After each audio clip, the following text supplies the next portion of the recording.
औसा शहर हे वाढीव शहर आहे, हद्दवाढ झाली आहे.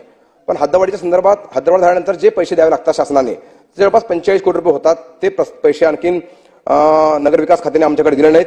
म्हणून नगरविकास खात्याला विनंती आहे की त्यांनी ताबडतोब हे पैसे आम्हाला द्यावे.